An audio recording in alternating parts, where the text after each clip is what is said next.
el profesor José María Alsina. Él conoce muy bien la adoración nocturna y el Consejo Nacional. Entre otras cosas, por supuesto, es adorador, pero fue también en su momento vicepresidente del Consejo Nacional. Es licenciado en Economía, doctor en Historia por la Universidad de Barcelona. Durante muchos años fue profesor titular de Sociología. Ha sido también rector de la Universidad de Abat Oliba, del CEU. Sus principales temas de estudio son el tradicionalismo filosófico y político, la teología de la historia. Es miembro de la Escuela Tomista de Barcelona y de Escola Cor de Jesús y discípulo directo de Francisco Canals Vidal.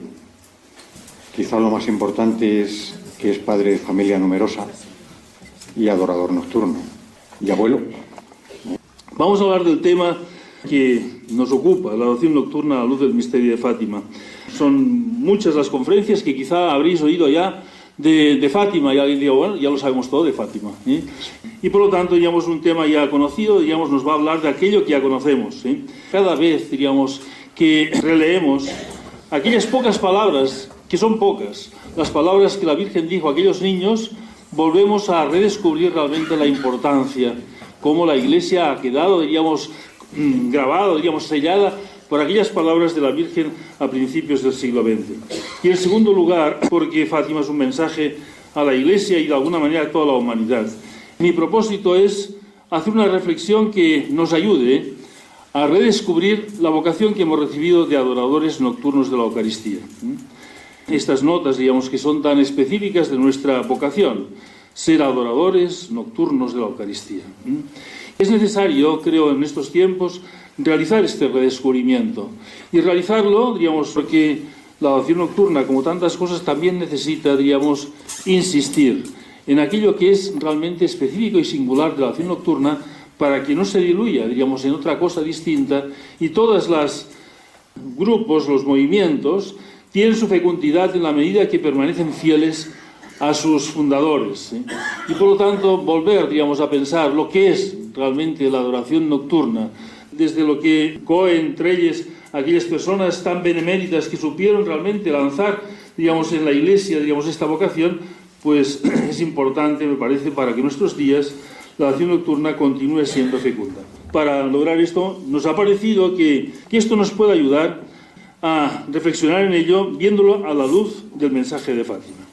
Me permito, diríamos, volver a subrayar los hechos y las palabras, ¿sí? Muy brevemente. En primer lugar, la aparición de la Virgen es a unos niños, ¿sí? Confiándoles un mensaje para toda la Iglesia y de algún modo de trascendencia para toda la humanidad. Nos llama la atención este hecho, ¿sí? Que justamente sean unos niños de corta edad, diríamos, que sean realmente los instrumentos que Dios ha querido, diríamos, para que la Iglesia tenga conciencia, digamos, de algo que quizá, digamos, si no hubiera sido por Fátima, no hubiera tenido la misma conciencia, el mismo conocimiento. Dios, cuando quiere hacer algo grande, escoge algo pequeño, ¿sí? Y algo grande, Fátima es algo grande, un mensaje para la Iglesia y para la humanidad. La grandeza del mensaje, digamos, sale como subrayada, viendo la pequeñez del instrumento por el cual nos llega. Unos niños comunican algo a la Iglesia realmente grande. Digo esto porque también, de alguna manera, nosotros, como adoradores, tenemos una vocación de decir algo grande a la Iglesia. La Eucaristía siempre está en el centro de la vida de la Iglesia y los adoradores, por lo tanto, estamos en este centro de la Iglesia teniendo conciencia de nuestra pequeñez. Y cuando mayor conciencia tengamos de nuestra pequeñez y nuestras limitaciones, más posiblemente podremos ser fecundos, transmitiendo aquello que realmente es nuestra vocación. En segundo lugar, también, diríamos, la Virgen es madre y maestra, como la Iglesia, como decía Juan XXIII en aquella encíclica Mater et Magistra. Y la Virgen va a utilizar realmente una pedagogía y va a preparar a los niños para que sean realmente capaces de recibir el mensaje, digamos, tan importante al que les está destinado. ¿Y cuál es, digamos, la forma realmente de esta preparación? La forma de esta preparación es mediante las apariciones del ángel.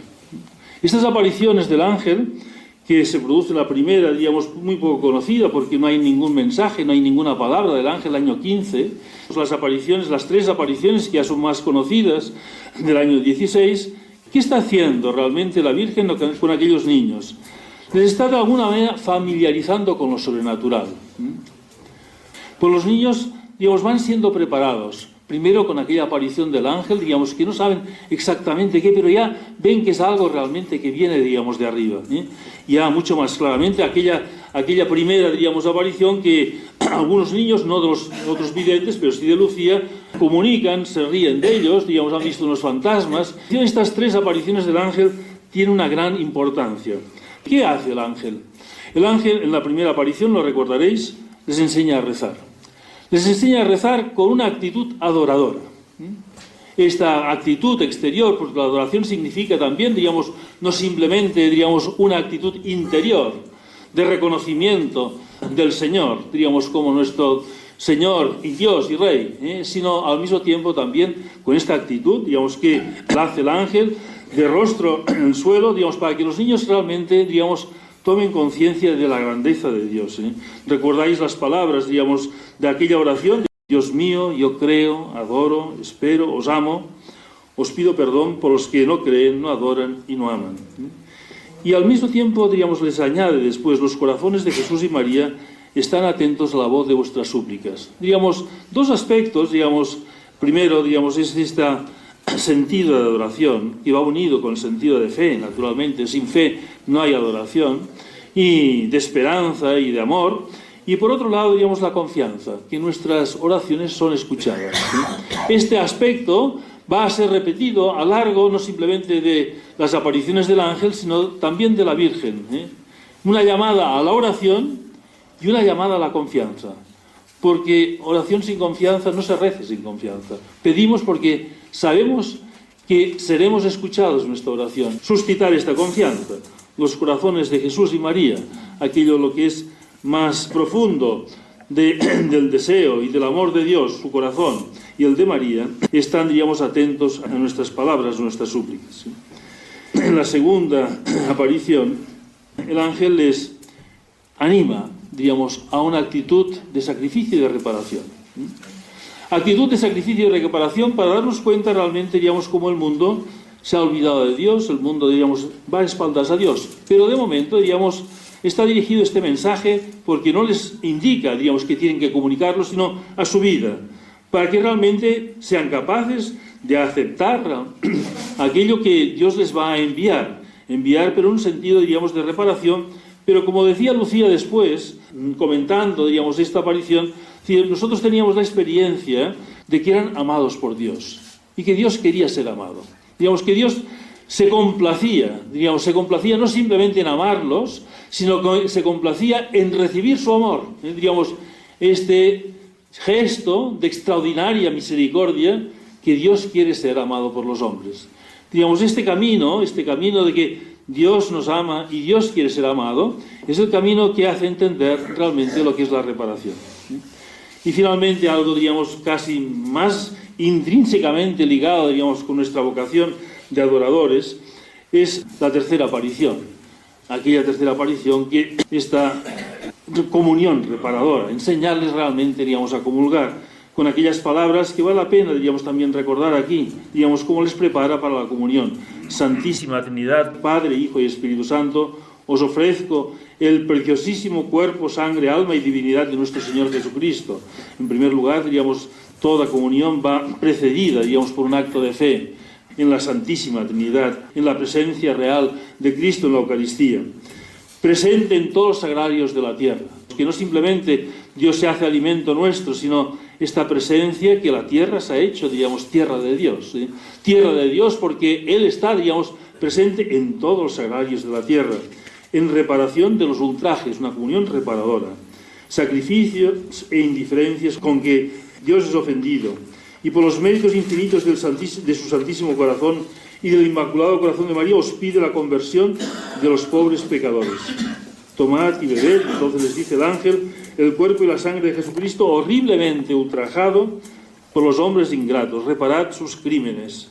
consolad a vuestro Dios. Digamos, este es el sentido, digamos, que el ángel les enseña a comulgar a aquellos niños. Una comunión reparadora. Una comunión reparadora es una comunión que mira a Dios, que quiere ser amado, y que mira al mundo, digamos, que no ama a Dios. Esta preparación personal nos da lo que es la adoración nocturna, nuestra vocación. Nuestra vocación es ser adoradores. Y hoy en día, el mundo de hoy le cuesta mucho, digamos, reconocer que Dios debe ser no amado simplemente, sino adorado. Digamos, este sentido, que es lo propio de nuestra vocación, ser adoradores. ¿Qué significa ser adoradores? Adoradores es realmente este reconocimiento de Dios, como Dios nuestro Señor. El Señor, es el Señor. Tendríamos, digamos, que volver a recuperar aquel lenguaje de los santos, lenguaje que las personas ya de mi edad, digamos, lo recordarán, digamos, cuando en una iglesia había la exposición del Santísimo. Yo recuerdo, digamos, de pequeño, decía, ¿y qué querrá decir esto? Veíamos estas iniciales, SDM, su Divina Majestad, exposición de su Divina Majestad. Digamos, esto, digamos, este es el lenguaje de Santa Teresa, este es el lenguaje de San Ignacio, digamos, cuando se dirige a Dios, su Divina Majestad. Y aunque hoy día las majestades muchas veces, digamos, dejan mucho que desear, pero esto no es ningún óbice para reconocer que realmente Dios es el Señor. Esto que aparece tantas veces, digamos, en el Evangelio, digamos, recordar las apariciones, digamos, después de la resurrección, como Juan dice a Pedro, es el Señor, Él es el Señor. Digamos, este reconocimiento de su soberanía. ¿Qué quiere decir realmente ser el Señor? Realmente que nuestra vida tiene que estar guiada por Él. Él es el Señor, nosotros somos realmente cosa suya. El Señor tiene, digamos, sus cosas, nosotros queremos ser su posesión. Este Señor que no simplemente es el Señor, sino es el Señor que realmente nos ama. Y esto, digamos, es el Señor que nos ama, y la Eucaristía es la manifestación de este amor. Tanto nos ha amado, digamos, que no simplemente ha vivido entre los hombres, sino se ha querido, digamos, quedar entre los hombres. Si alguien pensara que la adoración simplemente, digamos, sería, digamos, bueno, pero no sería adoración, decir, bueno, vamos a hacer un rato de compañía a nuestro Señor. Sí, pero adorándolo. Esto, digamos, es algo intrínseco en las oraciones, digamos, que los que hace años, hace más de 50 años, digamos, que uno es adorador y recuerda, digamos, en aquellas oraciones del manual, cómo había este reconocimiento. Presente está la Guardia Real Nocturna de nuestra Divina Persona. Digamos, en este reconocimiento de que estamos haciendo vela a nuestro Rey y Señor, digamos, es algo intrínseco, digamos, en la historia de la adoración nocturna que no tenemos que perder. Y el segundo aspecto, digamos, que ha aparecido repetidas veces, digamos, en estas apariciones del ángel, el sentido de reparación. Dios que quiere ser amado. Es la gran manifestación del amor de Dios, es que Dios quiere ser amado. ¿No? Es una exigencia que es en favor del hombre, no en favor de Dios. En favor del hombre es que Dios quiere ser amado, nos pide su amor, y en este, digamos, amor, digamos, al mismo tiempo nos hace contemplar el mundo, digamos, que da la espalda a Dios. Es la gran tragedia del hombre, de que no ama a Dios, y cuando no ama a Dios, el hombre, digamos, va por derroteros desconocidos, por derroteros de perdición, por derroteros de soledad, que solo se encuentra el hombre, digamos, el mundo de hoy, porque se encuentra, digamos, solo, porque no se encuentra acompañado de aquel que siempre le acompaña, digamos, que es Dios. Uno recuerda aquello del obispo del Sagrario, el obispo González, digamos, tan intrínsecamente ligado, digamos, con toda la devoción eucarística, los sagrarios abandonados. De este sentimiento, digamos, de que queremos hacer compañía realmente a Dios, digamos, en sus sagrarios por las noches, cuando está más abandonado, diríamos, es nuestra reparación. A cabo de un año de estas apariciones del ángel va a venir la Virgen, digamos, y los niños están de alguna manera connaturalizados con la presencia de lo sobrenatural, digamos, visible. Sabían rezar, sabían recibir a Jesús. Aquí nos puede llamar la atención una cosa, digamos, que la Virgen se hace preparar por Jesús, su camino. Jesús nos lleva a la Virgen. Siempre decimos que la Virgen nos lleva a Jesús. Pero aquí Jesús les lleva a la Virgen. Bien, al fin y al cabo, digamos, esto es muy evangélico, porque si pensamos, digamos, el Evangelio, dos momentos en San Juan dice, no habiendo llegado la hora, recordáis Caná, digamos, en Caná la Virgen dice a aquellos sirvientes, haced lo que Él os diga.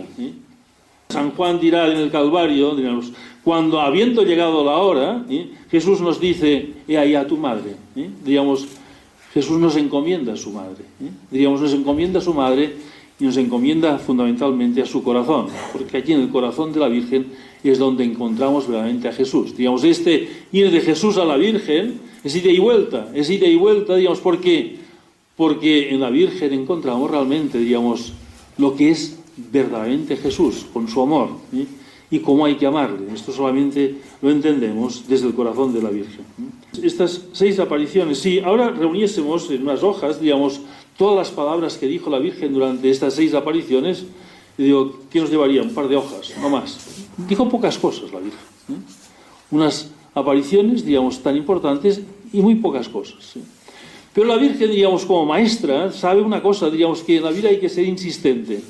Y hay una cosa que repite las 6 veces que se le aparece. Y lo que dice siempre, siempre, siempre es rezad el rosario. Digamos, y por lo tanto podríamos decir, ¿qué es Fátima? Fátima es rezar el rosario. Pero ahora, digamos, podríamos hablar del rosario, pero yo quiero hablar de la Eucaristía, digamos, y quiero hablar de la oración nocturna, digamos, en un aspecto que me parece, digamos, que podemos de alguna descubrir con esta insistencia.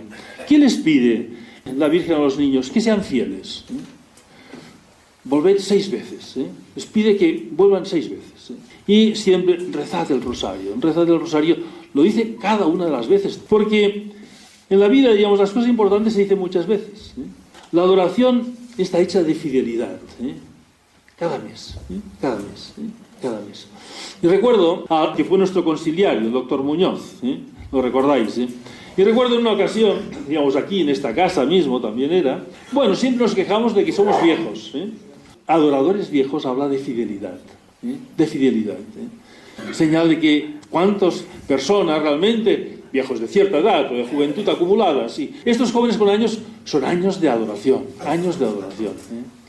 Y yo recuerdo cuando era vicepresidente de la oración, me tocó, digamos, visitar muchos lugares de España y hablar con muchos adoradores. Cuántas historias de adoradores en que llamaba uno la atención porque su vida, fundamentalmente su vida, ha sido la vida de adorador. Por allí, digamos, se explica en su vida de adorador cómo se casaron, los hijos que tuvieron, lo que han hecho en su vida, la profesión que han ejercido. Estaba todo ligado con la adoración. Una adoración, digamos, da un sello. La persona que, esto tan simple, al fin y al cabo es una noche al mes, muy poca cosa, una noche al mes. Pero la fidelidad de una vida de una noche al mes marca profundamente la vida de un adorador. La adoración no es decir, bueno, el día que tenga devoción, el día que no esté cansado, el día, digamos, que me vaya bien, voy a la adoración. No es esto. Hay una noche al mes que es sagrada. Y aquella noche, digamos, tiene que pasar algo muy importante en mi vida para que no cumpla con aquel compromiso que establecí, digamos, el día que empecé la adoración. Cuando esto es así, en una vida, digamos, de un adorador, aquel adorador queda marcado por esta fidelidad. Yo, diríamos, pensaba en esto cuando los niños que hicieron 6 veces, muy pocas veces, acudir a un lugar, aquel lugar, y rezar el rosario, rezar el rosario, rezar el rosario. Siempre las cosas importantes tienen, como antes decía, el instrumento de los niños es un instrumento pequeño. Y las cosas importantes, muy importantes. ¿Por qué? Porque rezar el rosario no es simplemente rezar una oración. De rezar el rosario les irá explicando que depende la vida de la Iglesia y depende la salvación de mucha gente. Algo realmente de una gran trascendencia. La vida, digamos, en todos los órdenes y en la vida cristiana, esto es así, en la medida en que vemos que aquello que hacemos es realmente muy importante, muy importante. Entonces vale la pena hacerlo. Si dijeran, bueno, rece el rosario o rece, mire, a San Antonio, diríamos que está muy bien. No, la Virgen tendrá, digamos, la insistencia en decir, cuidado, que después lo veremos en las otras apariciones. ¿Qué ocurre si no rezamos el rosario? Digamos, en mayo les dice rezad el rosario y ofreced vuestra vida. Digamos, otra vez, digamos, tenemos, digamos, 2 cosas que van unidas. Rezar el rosario es una cosa pequeña, pero va unida a una cosa grande. ¿Qué ofreced? Vuestra vida, todo, todo. El rosario será el camino para que podáis hacer realmente esto tan importante. Digamos, que toda la vida quede, digamos, marcada con un ofrecimiento para la conversión de los pecadores. Y este, digamos, tema va, digamos, a estar presente. los pecadores, aquellos que son de un objeto especial del amor del corazón de Jesús, ¿eh? Los pobres pecadores, dirá en más de una ocasión, los pobres pecadores, ¿eh? Pobres pecadores, porque apartándose de Dios realmente es su mayor desgracia, ¿eh? Junio les vuelve a decir lo mismo. Los niños ya han empezado, diríamos, a tener, diríamos, sus problemas como consecuencia de que empieza a ser conocido, y para consolar, diríamos, y para animar a Lucía, le dice aquellas palabras, digamos, que han constituido un poco el lema de este año centenario: mi corazón inmaculado será tu refugio y el camino que te conducirá a Dios. Digamos, esta insistencia de que Lucía, digamos, será el principal instrumento. Se lo dice la Virgen, quiere servirse de Lucía para comunicar al mundo y establecer en el mundo la devoción a su corazón inmaculado. La devoción a su corazón inmaculado, diríamos, la importancia para realmente descubrir en un mundo, diríamos, que parece que quiere cerrar los ojos a la realidad más grande que tenemos, que es la realidad de Dios, quiere cerrar sus ojos, pero el mundo es muy difícil, digamos, que los hombres, digamos, puedan olvidar el amor maternal. Recuerdo, digamos, que contaba un capellán de la cárcel, no recuerdo ahora qué cárcel era, pero le enviaron a una cárcel realmente en que en aquel pabellón todos eran asesinos, violadores, digamos, peor no podían ser, ¿eh? Peor no podían ser. Y cuando le llevaron a aquel capellán, pensó, ¿y yo qué voy a hacer? ¿Qué voy a hacer, digamos, esta cárcel, digamos, con gente, digamos, tan, digamos, desastrada, ¿eh? Dice, pero vi que algunos llevaban, digamos, tatuados, digamos, un nombre de mujer. Y les pregunté, ¿y qué es este nombre? Es el nombre de mi madre. Y pensé, estos, a pesar de todo, a pesar de que son unos criminales, a pesar de que son unos violadores, a pesar, digamos, de que parece que no tienen ni piedad para nada, sin embargo, no se olvidan de su madre, diríamos, hay algo que hacer, ¿eh? Y contaba, digamos, las conversiones que a lo largo de la vida, digamos, él vio de gente realmente, digamos, tan apartada de Dios. El amor maternal realmente es aquello que el hombre últimamente olvida, digamos, porque el amor maternal, decía un sacerdote, digamos, que decía que parecía que en el amor maternal no había penetrado el pecado original. Digamos, si hay algo realmente, digamos, generoso, diríamos, es el amor maternal. Por esto todos los hombres recordamos el amor de nuestras madres de una manera única. Y por esto, digamos, como un esfuerzo, digamos ya sobreabundante que hace nuestro Señor en su misericordia, recordar el corazón maternal de la Virgen, para que los hombres realmente vuelvan a descubrir cuál es el amor de Dios. En julio es la gran aparición, porque es la aparición más larga, digamos, de mensaje. Es cuando viene el mensaje y todos los secretos, digamos, pero la Virgen siempre empieza a rezar el rosario, después viene el mensaje, que nos habla aquella visión tremenda del infierno, les habla después de cómo está el mundo. Ellos no lo entienden, porque Rusia no saben lo que quería decir, ¿eh? Rusia esparcerá sus errores, ¿eh? Una primera guerra que terminará, pero vendrá una segunda guerra. Diríamos, aquellos niños, uno queda realmente sorprendido, digamos, de cómo realmente son receptores de un mensaje incomprensible para ellos, pero destinado realmente a alumbrar, realmente a iluminar el mundo, diríamos. Y así fue, diríamos, mensaje que fue conocido después, diríamos, cuidado, diríamos, que el mundo está en peligro, ¿eh? Pero el mundo está en peligro, fijémonos bien, digamos, y las consecuencias del pecado son el infierno. Las consecuencias del pecado es la guerra, que es un infierno ya en este mundo, digamos, no eterno, pero sí el inicio del infierno, las guerras. Ahí lo peor, digamos, ¿para qué? Para que descubriéramos algo, digamos, que hoy día, lo decía Pío XII, se ha perdido el sentido del pecado. El mundo de hoy ha perdido el sentido del pecado, digamos, algo sin importancia. Y el pecado, digamos, es la gran importancia, naturalmente, que es la ofensa a Dios, ¿eh? Es la ofensa a Dios. Pero al mismo tiempo el hombre tendría que descubrir que es el gran daño que se infiere el hombre con el pecado. La primera víctima del pecado es el pecador. Cuando realmente el pecado, digamos, el pecador, que puede ser el gran daño, porque puede ser la condenación eterna, ¿eh? Que no hay peor daño, diríamos, en este mundo, diríamos, que esta condenación, y por lo tanto, diríamos, poner sobre aviso, cuidado, diríamos, solamente mi corazón inmaculado, cuando los hombres descubran realmente que son amados por Dios, podrán realmente, diríamos, cambiar de vida y apartarse de este camino de pecado que lleva al infierno. Y al mismo tiempo, diríamos, no simplemente hablar de aquello que alguien podría decir, es que no creo en el infierno, pero sí que crees, digamos, en tu experiencia de lo que estás viviendo, y lo que estás viviendo es la guerra, ¿eh? La primera guerra, diríamos, que entonces había, diríamos, y que vendrá una segunda guerra, y todas las desgracias que hemos vivido posteriormente y que conocemos mucho más que aquellos niños. ¿Y de qué son consecuencia? Son consecuencia del pecado. Naturalmente que podemos dar unas consecuencias humanas de determinadas ideologías y determinadas, digamos, actitudes y ambiciones, pero la raíz profunda, digamos, de estas ideologías es el pecado, y el pecado lleva realmente, digamos, a la guerra, a la gran desgracia de los hombres, aquello, digamos, que no quisieran, digamos, aquello que se encuentran. Tantas cosas, digamos, nos encontramos hoy, digamos, que vemos que el hombre realmente rechaza o quisiera rechazar, pero no, diríamos, rechaza las causas. Ahora todo el día estamos con las noticias de la violencia de género. ¿Cuáles son las causas de esta violencia de género? Dicen, vamos a terminar. No terminan con la violencia de género. Cada vez hay más. Y hay más, digamos, porque aquellas causas, digamos, que son el desorden moral que hay en la vida de las personas, aquello nadie piensa, digamos, que hay que cambiar. Aquello incluso se fomenta. Se fomenta el desorden moral, pero no se desean las últimas consecuencias de este desorden moral. Este caso, y podríamos poner muchos ejemplos, digamos, y la Virgen quiere hacernos entender esto. Quiere hacernos entender esto no simplemente, digamos, para encoger nuestro corazón, sino para, diríamos, reforzar realmente, diríamos, aquello que tenemos que hacer, aquello que tenemos que hacer, que realmente, digamos, es lo que va diciendo, rezar el rosario, ofrecer vuestras vidas. La tercera parte, diríamos, de este mensaje, es el tercer secreto, el que es conocido, digamos, posteriormente, es el martirio, digamos.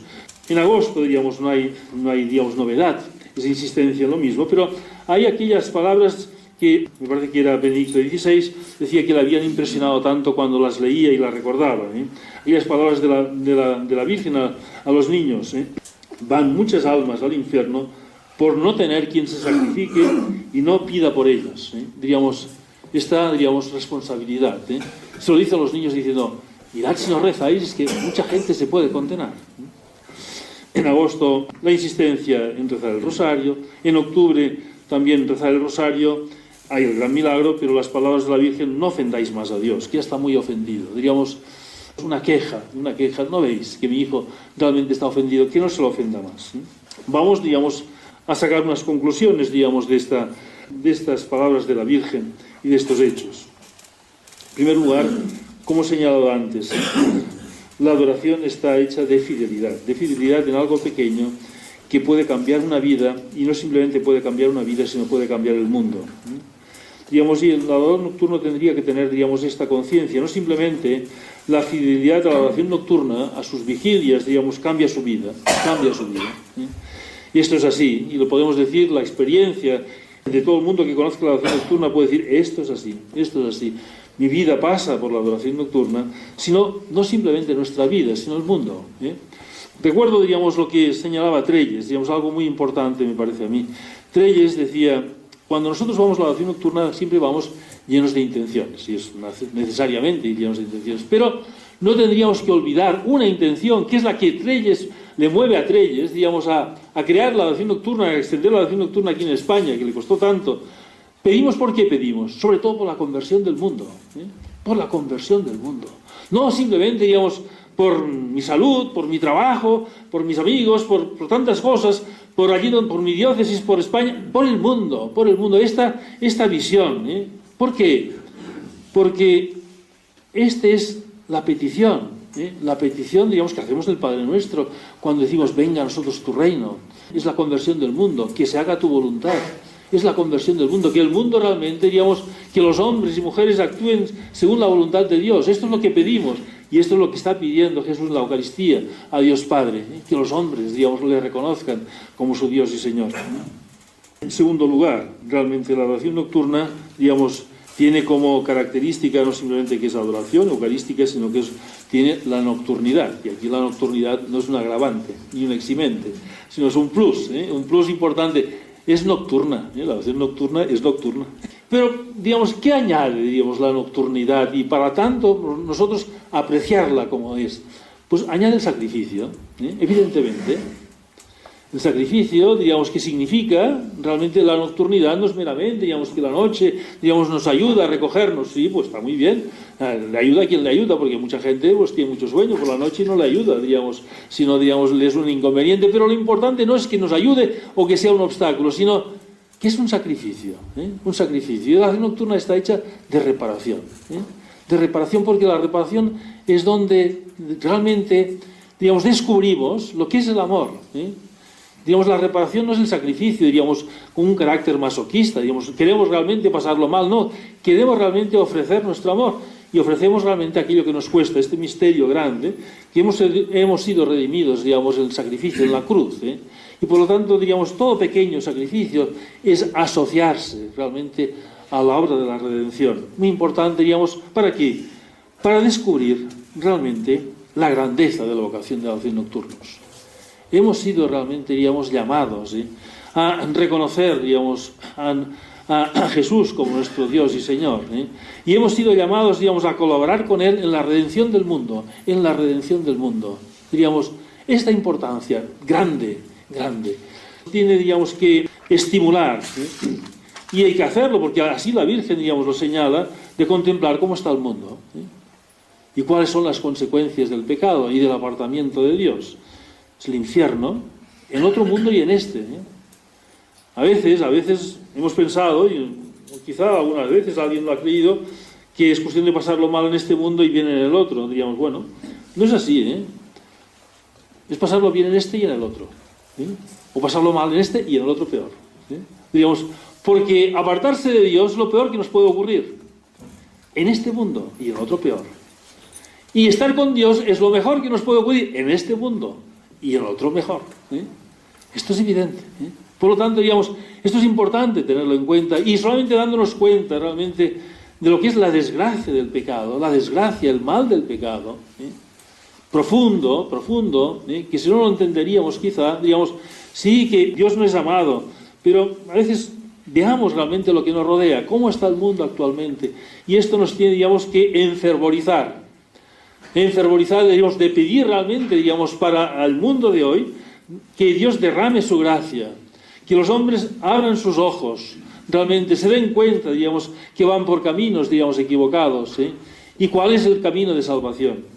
Digamos, esto es el mensaje de Fátima, por esto me parece tan apropiado, digamos, para estimular, redescubrir nuestra vocación. Y finalmente, diríamos, nuestra oración tiene que ser una oración confiada. No he dicho algo que la Virgen dijo, diríamos, muy importante, sino cual, diríamos, faltaría algo decisivo. Al final mi corazón inmaculado triunfará. Al final mi corazón inmaculado triunfará. Habla de, porque si nos quedamos con el infierno, si nos quedamos con la guerra, si nos quedamos con el comunismo que esparce los errores, nos podríamos encoger en nuestro corazón. Es tremendo, tremendo. Nos pide que recemos, bueno, rezaremos, pero el mundo, diríamos, está perdido. El mundo no está perdido. Mi corazón inmaculado triunfará. Estas son las palabras de la Virgen. Y fijaros bien que respecto a Rusia pone condiciones, la consagración, pero respecto al triunfo de su corazón inmaculado no pone ninguna condición. No dice que si el mundo se consagra, mi corazón inmaculado triunfará. Es importante la consagración, y la pide la consagración. Pero la afirmación de su triunfo, que al final los hombres realmente se dan cuenta que son amados por Dios, es el mensaje central de Fátima. Porque el mundo de hoy no simplemente es un mundo, diríamos, que ha dado la espalda de Dios, sino es un mundo falto de esperanza. Falto de esperanzas no simplemente sobrenaturales, sino humanas. Nunca en la historia de la humanidad había tanta falta de esperanza como en nuestros días. ¿Y cómo, digamos, se puede demostrar esto? Con una cosa muy sencilla, digamos, sobre todo en el mundo occidental, me refiero, que la gente no quiere tener hijos. No quiere tener hijos. Europa se está suicidando. ¿Y quién se suicida colectivamente? Quien ha perdido la esperanza. ¿Por qué no se tienen hijos? Porque tener un hijo es, digamos, una apuesta en la esperanza, que vale la pena transmitir la vida, porque la vida es un don de Dios. Hoy, digamos, esto, de alguna manera, digamos, inaudito, de que los hombres no quieran tener descendencia, lo han señalado, digamos, muchos autores, sin ninguna visión de fe. ¿Qué ha ocurrido? ¿Qué está ocurriendo? Que el mundo, ¿por qué? Porque ha perdido la esperanza. Y Fátima nos viene a decir, no es verdad, no es verdad que estamos en un mundo sin esperanza. Digamos, los caminos de Dios son inescrutables, pero Dios lo va preparando por caminos que no conocemos. Y a pesar de todo, está en la tormenta, pero vendrá el sol, después de la tormenta vendrá el sol. Esto lo sabemos nosotros, la experiencia humana, pero aquí lo sabemos no por experiencia humana, sino por palabras de la Virgen: mi corazón inmaculado triunfará. Y esto, digamos, es lo que de alguna manera también tiene que aumentar nuestro fervor, ¿eh? Pero aquí la Virgen nos lo dice: quiero realmente establecer la devoción a mi inmaculado corazón. Pedid a mi corazón inmaculado, ofreceros, mi corazón inmaculado triunfará, ¿eh? Lo pone realmente, digamos que es un camino. Dios quiere esto porque va a establecer su reinado, Mirad, este reinado de su corazón inmaculado, como decía antes, porque la Virgen nos quiere enseñar algo, digamos, esencial, ¿eh? Cómo aprendemos realmente, digamos, cómo descubrimos lo que realmente es Jesús. Lo descubrimos en el corazón de María, ¿eh? San Lucas nos lo dice 2 veces, después de la adoración de los pastores, ¿eh? Digamos que la Virgen guardaba aquellas cosas en su corazón, ¿eh? Los pastores adoran al niño Jesús, ¿eh? Y la Virgen lo guarda en su corazón, ¿eh? Yo pensaba, si cuando nosotros adoramos también a Jesús en la Eucaristía, no simplemente en el corazón de la Virgen encontramos, digamos, a Jesús, sino estamos en el corazón de María. Nos guarda en su corazón, ¿eh? Porque lo hizo con los pastores, guardaba aquello en su corazón, nos guarda a nosotros en su corazón. Digamos, este es nuestro refugio que descubrimos de una manera especial en la adoración, junto con los pastores, ahora que se acerca Navidad, al niño Jesús, sabiendo realmente, digamos, que nuestra oración junto con la Virgen, digamos, es escuchada, y que Dios quiere establecer su reinado, para que esto que hacemos la oración de reconocerle como nuestro Dios y Señor, un día sea reconocido, ¿eh?, por todos los hombres, ¿eh?, porque los hombres, al fin y al cabo, buscan su felicidad y únicamente pueden encontrar su felicidad en el acatamiento y el reconocimiento de que su Dios y Señor les ha amado eternamente. Muchas gracias.